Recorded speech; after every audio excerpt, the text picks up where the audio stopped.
নমস্কাৰ আহি পৰিছে ৰাতিপুৱাৰ কেইবাটাও গুৰুত্বপূৰ্ণ খবৰ। আজি হল ২৬ ফেব্ৰুৱাৰী। অসমৰ লগতে ভাৰতৰ বিভিন্ন প্ৰান্তৰ কেইবাটাও গুৰুত্বপূৰ্ণ খবৰ যুগুতোৱা হৈছে।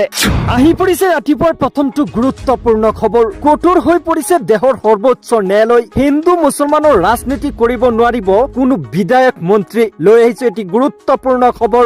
মুখ্যমন্ত্ৰী বিধায়ক নেতাৰ মুখত লেকাম লগালে সৰ্বোচ্চ ন্যায়ালয়ে। এতিয়াৰ পৰা কোনেও কৰিব নোৱাৰিব সাম্প্ৰদায়িক মন্তব্য।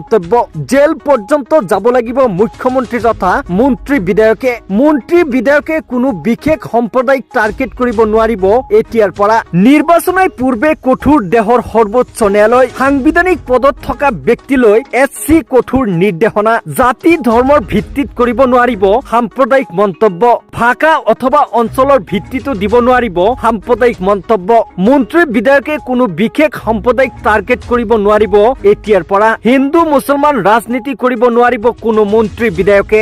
নাগৰিক মৌলিক অধিকাৰে কোনেও ভংগ কৰিব নোৱাৰিব জাননী দিলে সৰ্বোচ্চ ন্যায়ালয়ে। ঘৃণামূলক ভাষণ আদালতত অৱমানৰ সমান, এই কথাও কলে সৰ্বোচ্চ ন্যায়ালয়ে। হিমন্ত বিশ্ব শৰ্মা ঘৃণামূলক ভাষণৰ বিৰুদ্ধে কৰা আবেদনক লৈ মন্তব্য কৰিলে সৰ্বোচ্চ ন্যায়ালয়ে। গোচৰ নিষ্পত্তিৰ পূৰ্বে কেইবাখন আবেদন বিবেচনা কৰিছে সৰ্বোচ্চ ন্যায়ালয়ে। ৰিট আবেদন গ্ৰহণ কৰিবলৈ অস্বীকাৰ কৰাৰ বিপৰীতে কৰিছে এই বহু মন্তব্য। সংবিধান উলংঘন কৰিব নোৱাৰিব মন্ত্ৰী অথবা কোনো বিধায়কে।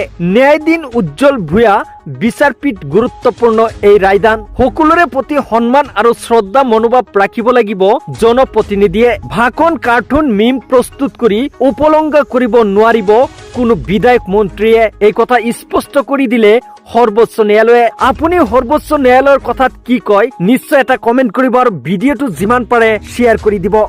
আহি পৰিছে আন এটা গুৰুত্বপূৰ্ণ খবৰ। জুবিন গাৰ্গৰ মৃত্যুৰ সন্দৰ্ভত এইবাৰ ভয়ংকৰ মন্তব্য প্ৰেৰণ কৰিলে বিধায়ক অখিল গগৈ। তিনিটা কাম নকৰিলে জুবিন দাই কেতিয়াও ন্যায় নাপায়, এই কথা কলে বিধায়ক অখিল গগৈ। অতিৰিক্ত চাৰ্জশ্বিট দাখিল কৰিবই লাগিব, নহলে জুবিন দা কেতিয়াও ন্যায় নাপায়। নেশ্যনেল ষ্টেণ্ডাৰ্ড লাৰ্জৰ টিম বনাব লাগিব, নহলে জুবিন দাই ন্যায় নাপাব। প্ৰতিদিনে আদালত বহুৱাই শুনানি দিব লাগিব, নহলেও আদালতত কেতিয়াও জুবিন দাৰ ন্যায় দিব নোৱাৰে। এই ভয়ংকৰ মন্তব্য প্ৰেৰণ কৰিলে বিধায়ক অখিল গগৈ। জুবিন দাৰ ন্যায় বিচাৰি বিধায়ক অখিল গগৈৰ মন্তব্যত আপুনি কি কয় নিশ্চয় এটা কমেন্ট কৰিব আৰু ভিডিঅ'টো যিমান পাৰে শ্বেয়াৰ কৰি দিব।